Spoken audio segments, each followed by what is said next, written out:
Welcome to That One Podcast. It is episode 18. It is me, R-O-B, Rob Brown, spelled like the color. How are you?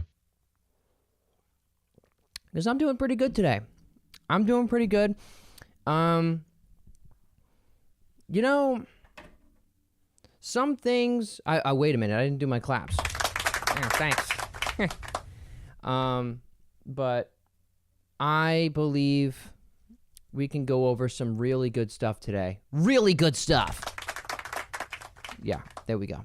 And I say that because we're going to be talking about movies. We're going to be talking about a couple transforming their apartment into something nice. And it's in New York City, so you know what I'm talking about. And also reality television. So I know that we've got some good stuff in this podcast. And I'm feeling good. I'm feeling good about it. Yeah, thanks, crowd. Thank you, crowd. So let's start off first with Moana. Moana, I bring this look, I am beating Disney to a dead horse at this point because of the stuff that I talk about on here. I'm pretty much like a Disney hater at this point. I say that because I just don't like their philosophy of what they're doing. Sequels, live action stuff, and let's get into it. So, Moana, that is the movie that came out that was about, it's about the character Moana, and she connects with the ocean. Look, I haven't seen it, but I know that it's just not for me. So, Moana failed. People, it failed. What? Yeah. And so, let's see. It failed to make a splash at the box office, earning $43 million from 3,827 North American theaters in its opening weekend. So, it was expected by... Well, first, let's go over how it went overseas as well. So it got $52 million for a global launch of $95 million for the weekend. Moana, it's the one that has Dwayne "The Rock" Johnson in it, where he's playing this big tribal tattooed superhero almost. You know, what can I say except you're welcome? That's what I know from it. That sounded actually pretty good. Yeah, I'm going to give myself a round of applause for that. Yeah. But Disney thought it was going to make like at least $60 to $65 million with a domestic and globally $140 million. It did not do that. And I'll explain why. They've already seen the movie. They know what to expect. It's not like anything... Here. I'm going to put It's like they're wringing out a t-shirt. And all of a sudden, there's just no more water left. You know, you're just squeezing out this wet t-shirt. And you're squeezing out all this nostalgia. All this sequel nostalgia. What do? We're running out of ideas. Let's take the old ideas and make them into a live action. Let's take this. Let's take Mulan. Let's take Beauty and the Beast. Let's take Cinderella. They've done Cinderella like 9 times at this point. Here's the examples that they put: The Lion King, Lilo and Stitch, Aladdin, Beauty and the Beast. So those were the ones that went big. That got $100 million in their first weekend and at least made $1 billion by the end. But hear me out, people. It's just not working. It's not working anymore because, well, Dwayne "The Rock" Johnson looks ridiculous in it.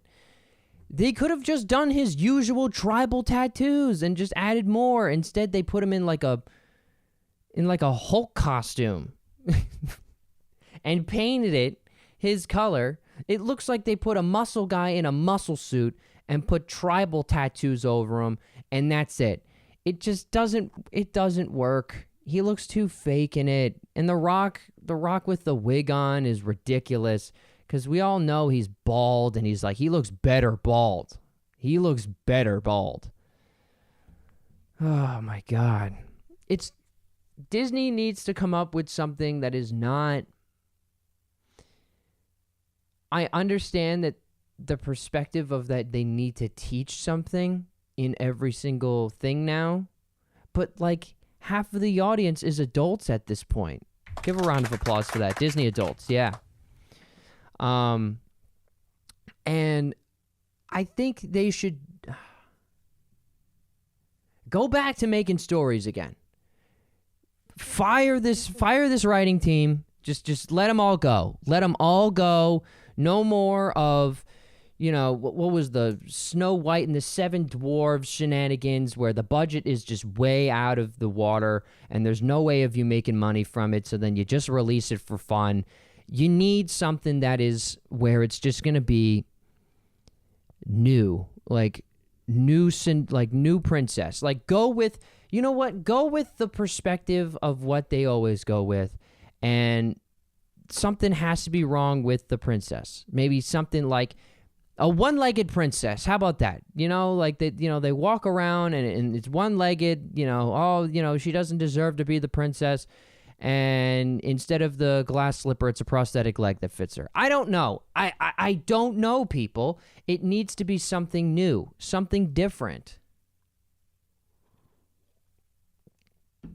Because if it's not, then we're just going to get Moana 2 live action, and that's just going to be even worse.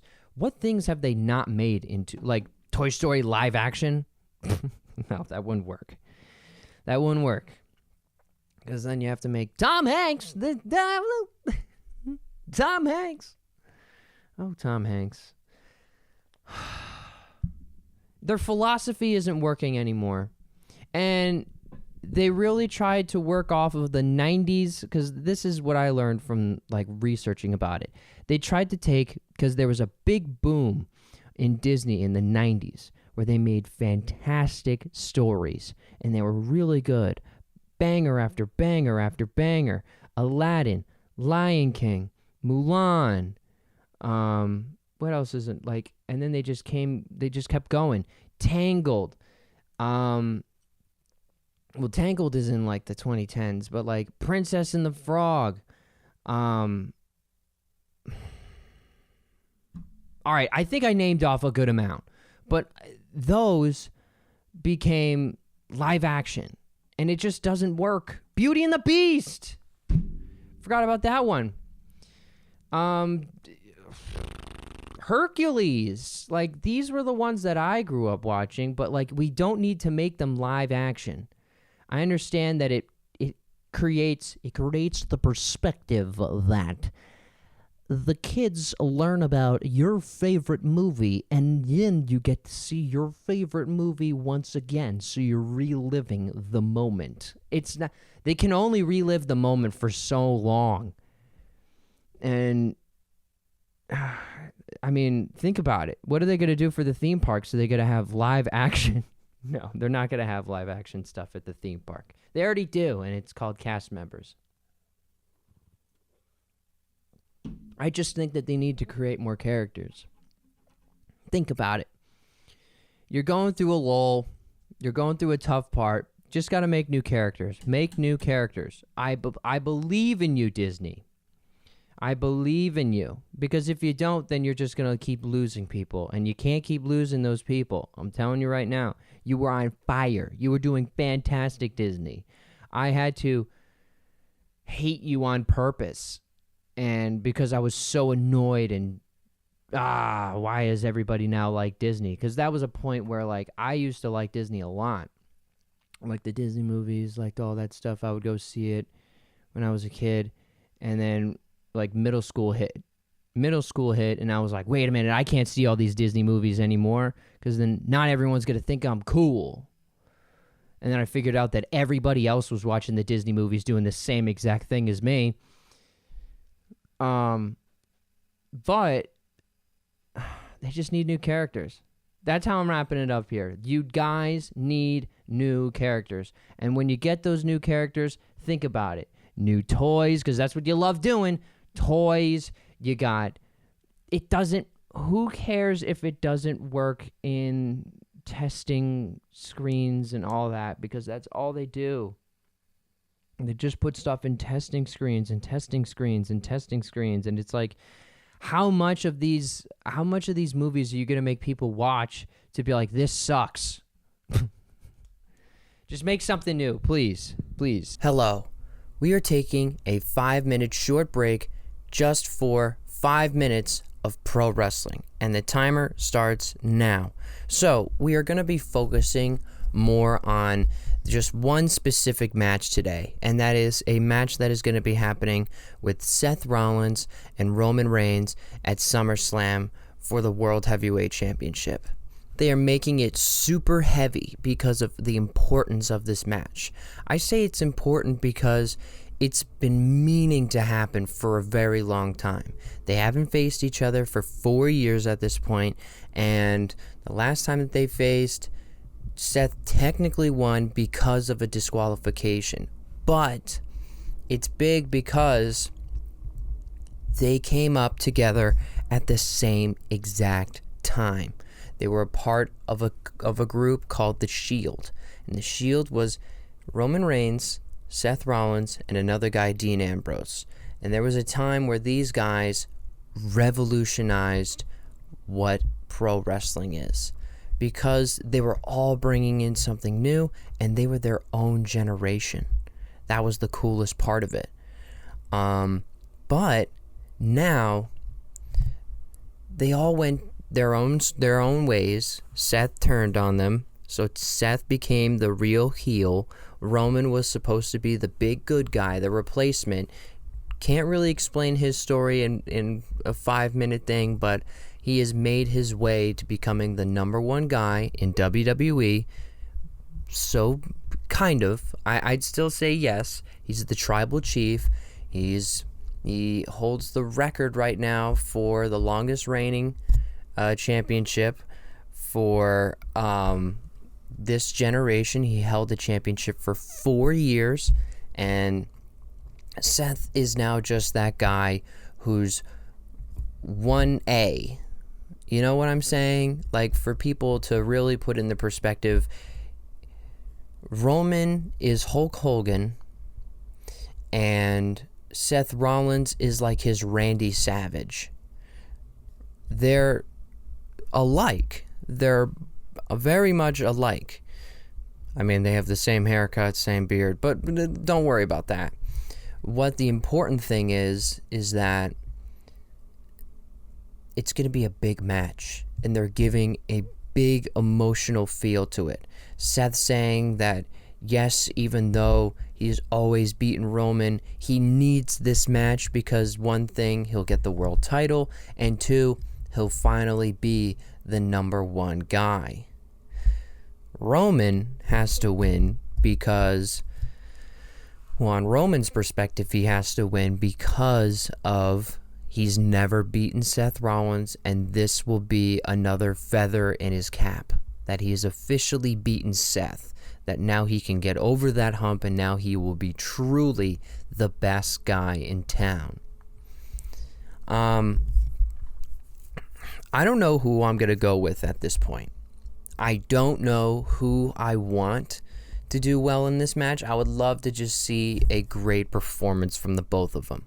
That would be fantastic for me, because I love a good storyline, and the promos that they did were amazing, because Roman on this past Monday, he was saying about how if Seth does win, all he's going to do is just become injured again, because Seth, sadly, is injury prone.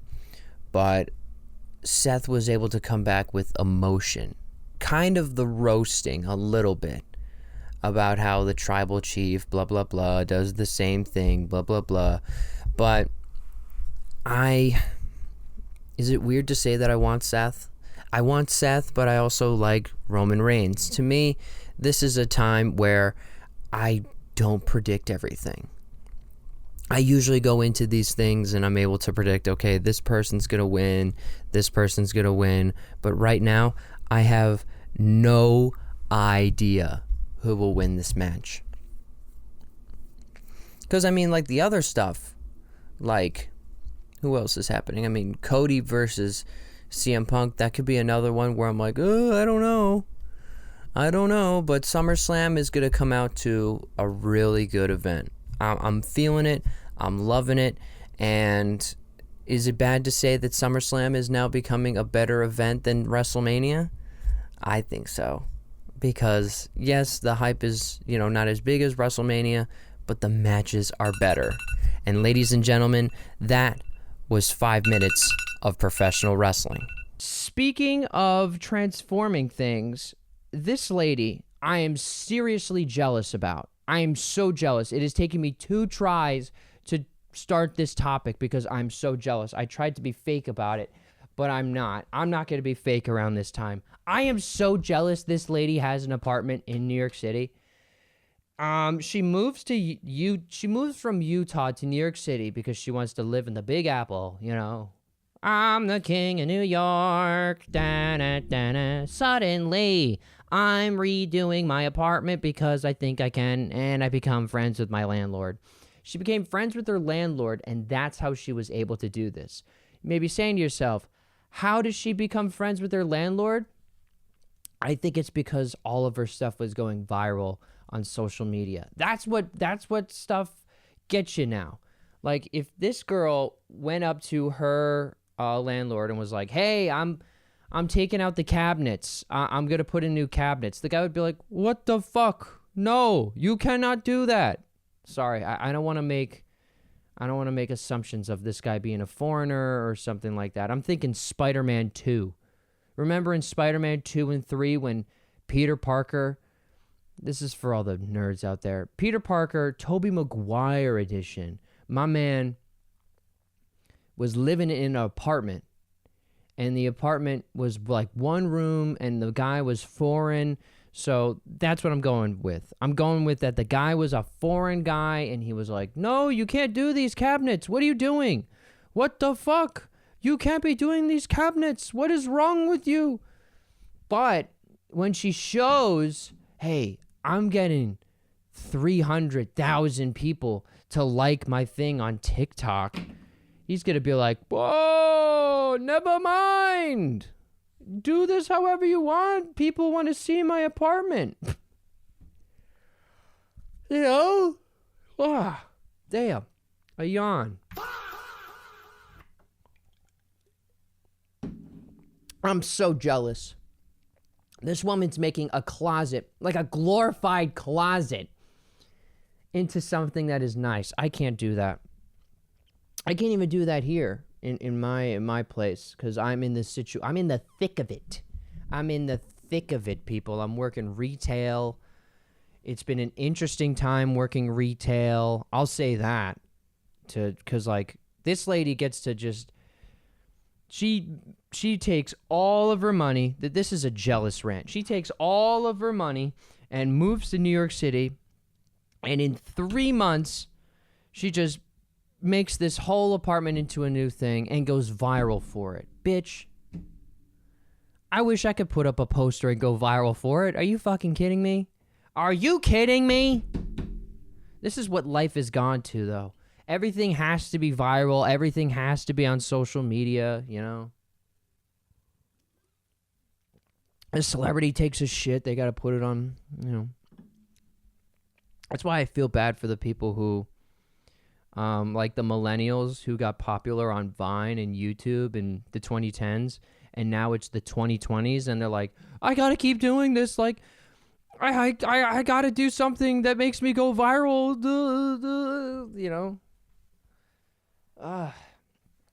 But this girl, it's a nice apartment. I will be honest. It is a nice apartment. That's why I'm super jealous. She has a loft. It's a ladder that goes to the bed. A nice kitchen table. New cabinets. Sorry, I'm burping. And it's just so nice. I wish I could have that. Like, damn. That's the manifestation. That's why I'm working these weird jobs right now just to get something in the income, because like there was a point where I wasn't making any money, and that was not good. I was just here at my house just making a podcast. Making my podcast. Isn't this fantastic, Mom? And she was like, you're not making any money. You gotta do something. Oh, because that's how the economy is right now, people. Look at me talking about the economy like I know it. I'm just nervous. I'm nervous I'll never get anything like that, ever. You know? I went to school for this.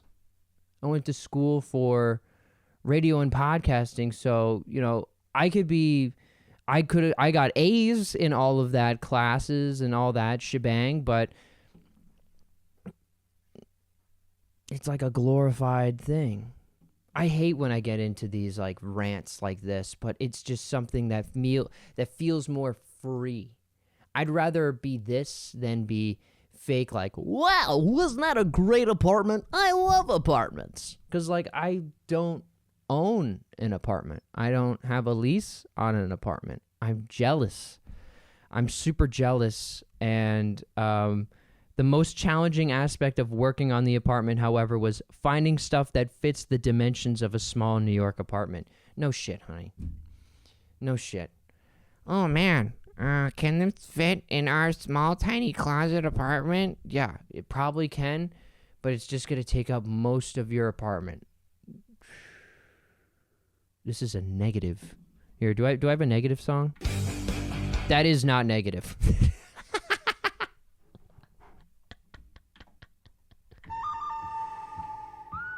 Making funny a darn thing.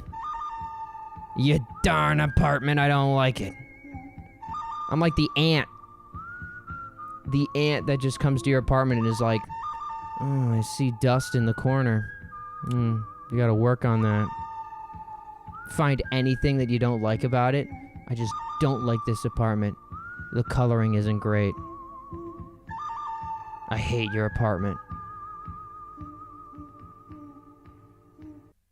Anyway, I feel maybe a lot of people my age feel this way.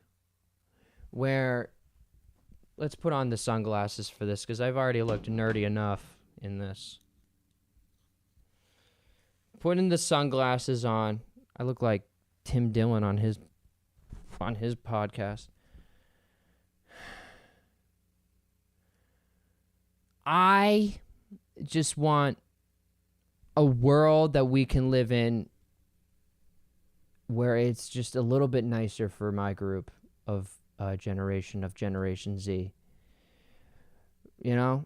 The people who do well in our generation, good for you. I'm very grateful for you. I'm very happy for you. But this time around, I am a just upset type of guy working retail. And retail is tough. Retail is tough. This is my first time around doing retail. And I got to tell you, it is harder than I thought it was going to be. Especially when I'm like, damn, I went to college and I have a degree. And I got people yelling at me like, this is the worst service at this place I've ever had. I'll tell that story. So since I can't relate to the lady with the apartment, I'll tell this story. So I'm working retail in this certain area, and I have to help out people pick out like DVDs and such. So it's kind of like what I wanted to do in life, you know, work Blockbuster, but not really. And hear me out. I'm the only person in the section, and it is chaotic, like this. Do you hear that? Do you hear how it's like? That's how it feels in my mind. Just, I'm the only person working, and this person is like, I've waited long enough to get my DVD. And I'm like, okay, fine. All right, what do you need help with? And he goes, I need that one. And it was the Goofy movie. This guy is in his like mid-30s, smelling like a kid with a dirty diaper, and he wants the Goofy movie. This is the guy who is upset about Moana as well. I bet you I could have had a conversation with him like, damn, what'd you think of that Moana? He'd be like, they need better ideas. What's good? It's a podcast inside of a podcast. It is podcast inception, and it's me, ROB. I just wanted to talk about just public speaking wise stuff and how I haven't been going to open mics and such, because I haven't. And it's because I'm a little nervous of being around drugs and alcohol. For people who don't know, like if people didn't see any of the beginning episodes, I really talked about my journey of being sober now. And because I was really in the thick of it, of doing drugs, drinking all the time, and it just was something I was losing myself, very much so. I wasn't really myself anymore. I was really hiding behind a mask a lot, and I wanted to change myself. And this part of the podcast is me talking about like the update of how I'm changing myself.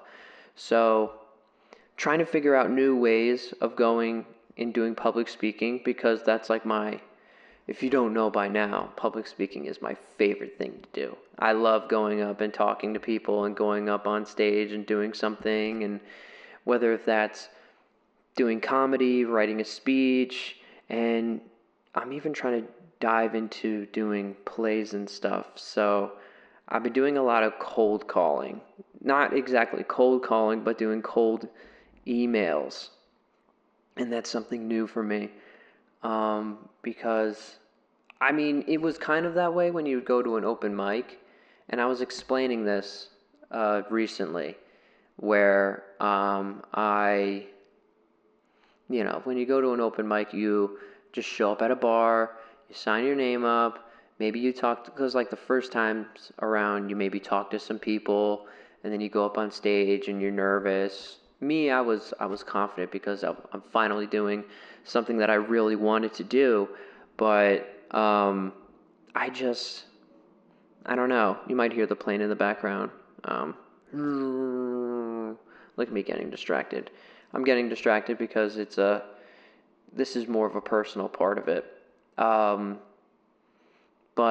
I really started doing like cold emails, cold calls, really trying to figure out new ways of doing open mics and doing public speaking stuff, because I haven't been going to open mics, because I started getting more into what was at the open mics than the actual open mic. Meaning, some people bring stuff to smoke, some people bring stuff to drink, and to me, I was focusing more on that than actual doing the thing, because I learned I'm confident going on stage. I'm very confident. I love going on stage, but there's a thing called liquid courage, and liquid courage is when you can bring it up a level. So some people can't go on stage at all, so then they have something to drink, so then they feel a little bit better, so then they feel their nerves are a little bit less.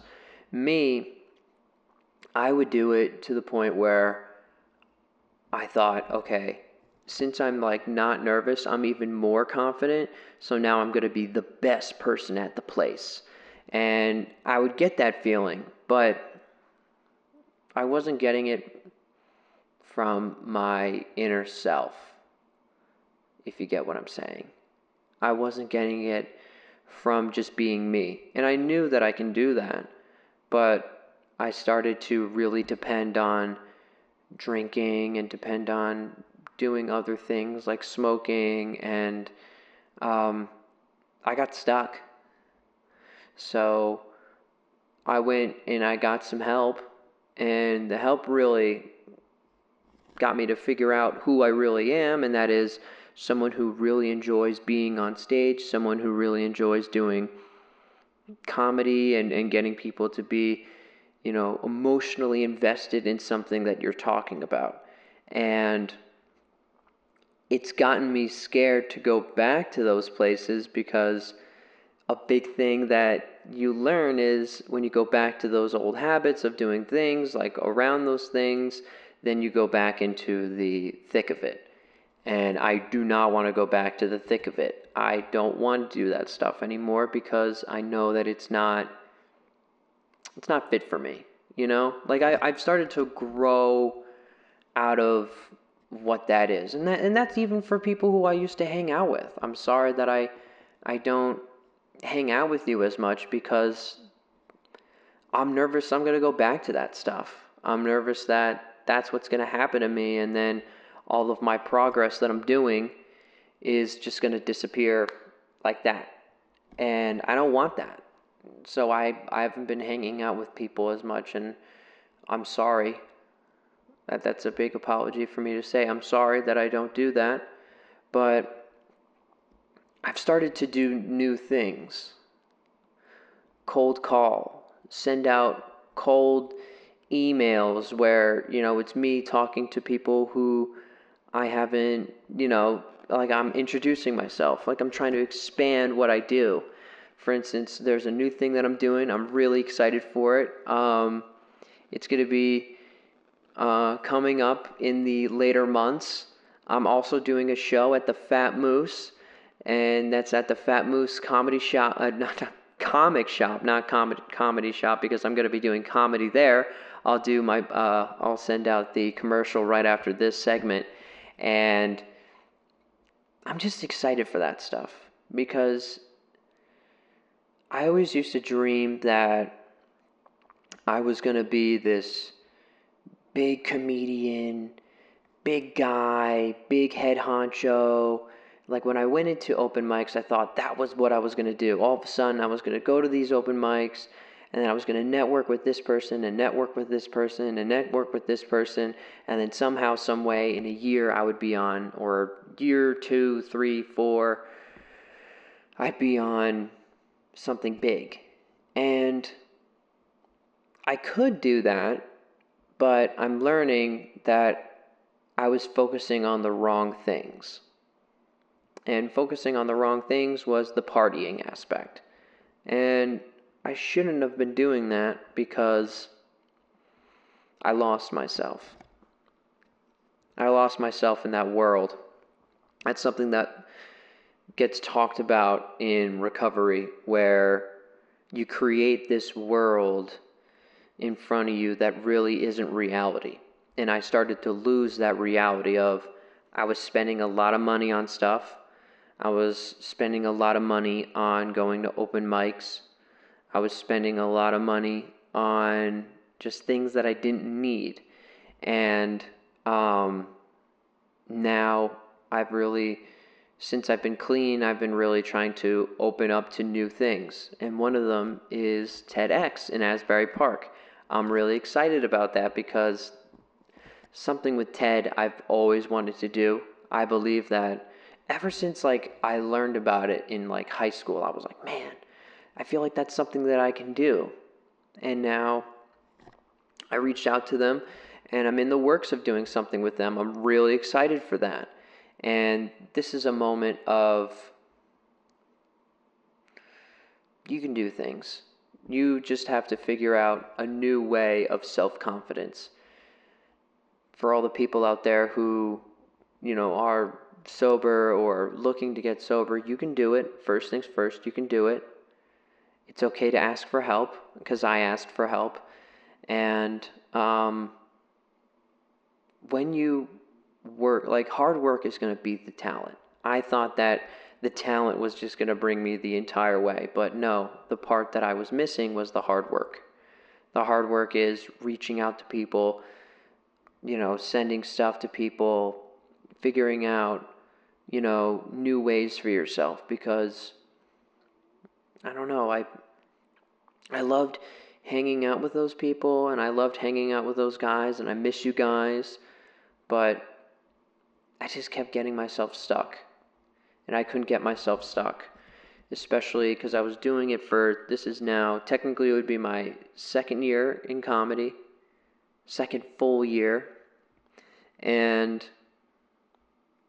man, I didn't really get anywhere.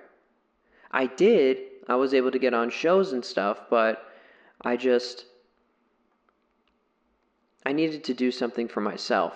and I needed to figure out myself and figure out that I can do things without that liquid courage, without that blur in my mind of reality of like I'm actually, something's going to happen from this, because I loved that euphoric feeling that I got after getting off stage and getting all the fist bumps from people. But I don't know.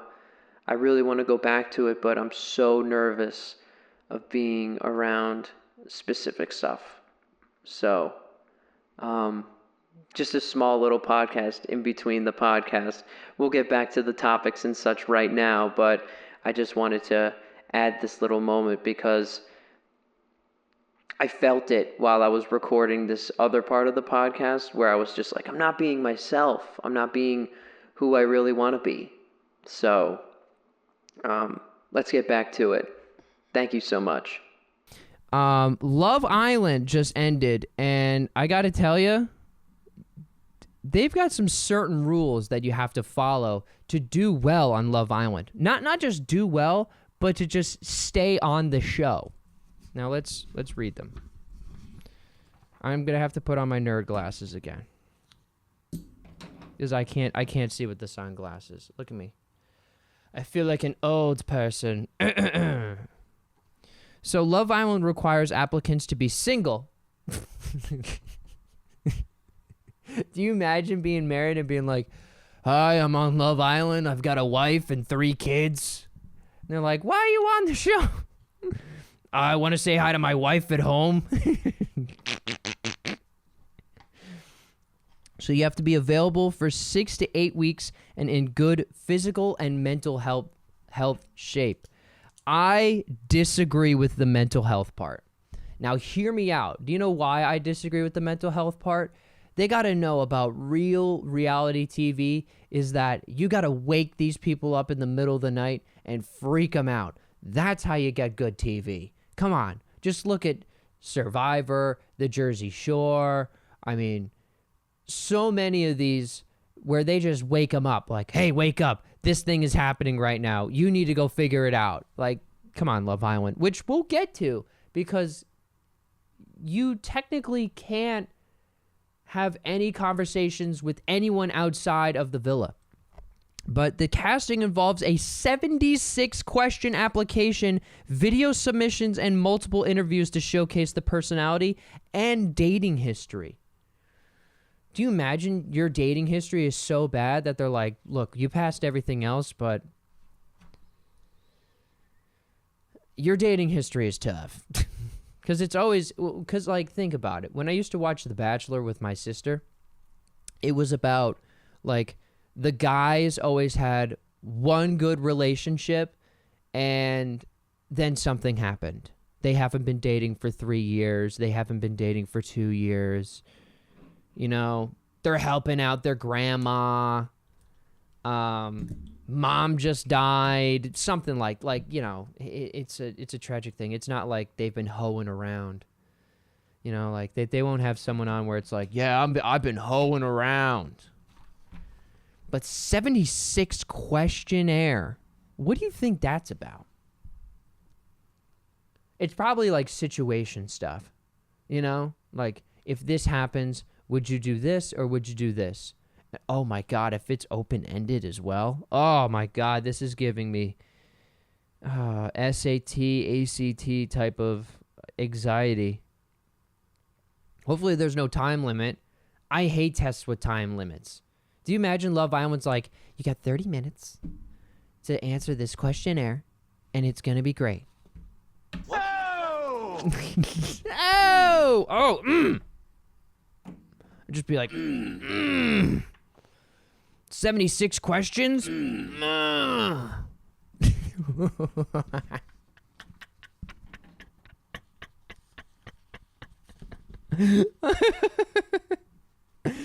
Oh my God. So, okay. Love Island contestants must follow specific rules, including limited clothing, no branding items, and restricted alcohol consumption. Another thing I am disagreeing with. I know I'm sober, but hear me out, people. Restricted alcohol consumption? Come on. That's where the people, when they get, like, I used to watch Bachelor in Paradise. That was the one where they take the season from The Bachelor and the season from Bachelorette, and they mix them together, and the entire time it's just them mingling. And it's weird because all of them went for the same, all of them went for the same two people, and it's weird. But now all of a sudden, all of them are friends, and all of them want to date, but they're also drinking at 10 a.m. They're day drinking the entire time. How do I, they must be throwing, I know that a lot of them were like, I'm sick. Oh, I'm sick. I have a stomachache. I don't want to do anything. That's because all this other stuff was happening where, they're drinking the entire day, and they're delusional, and they're creating so many more situations. Here, let's say that one more time. They're creating situations. So restricted alcohol consumption, what's up with that? What's up with that? Come on. Allow them to at least have 5 drinks. 5 drinks. 5 to 10 drinks. You know? Just let them black out. You know what? Just let them black out every episode. I want toxic people on these things. I'm sorry. Toxic people create better television. You just need to know that. People who are like, I don't like this person. I can't believe they're still on. Well, yeah, they're still on because you want to see them fail. Think about it. How much easier is that? Where, you just want to see them fail, and then when they do fail, it's so much better. You're like, oh, thank God that person's off. Yeah, high fives all around, everyone who's watching with me. Yeah, clap, yeah. Think about that. Think about it, people. What are other rules? Islanders are cut off from the outside world and have no access to personal phones or entertainment. That is very true. So if 9/11 happened on Love Island, they wouldn't know about it until later on. Think about it. They have to tell them if something like 9/11 happens, where they're like, I love you. It's so personal that I have this connection with you. And it's like, the second tower got hit. Jesus Christ. I connect everything back to 9/11. I'm sorry. It's a all right. You got to hear me out on it. That is a true thing that no one ever thought was going to happen. So to think that people are cut off from the outside world and have no access to personal phones or entertainment, come on. Also, they don't know what time it is. They just tell you where to go and what to do. That was deeper reading that I needed to say that on this podcast. That they have no clear idea what real time it is, and they're just being pushed through. All right, you got to do this. It's time to eat. It's time for breakfast. Oh, got to make breakfast for your partner. Here it is. Time to get up. I'm yawning. I'd be like that the entire time. I'd be like, damn, what time is it? They just woke us all up, and I'm not ready for connection stuff. What's happening here? Producers encourage certain conversations to maintain the show's pace, but do not script what contestants say. So that's the debrief stuff.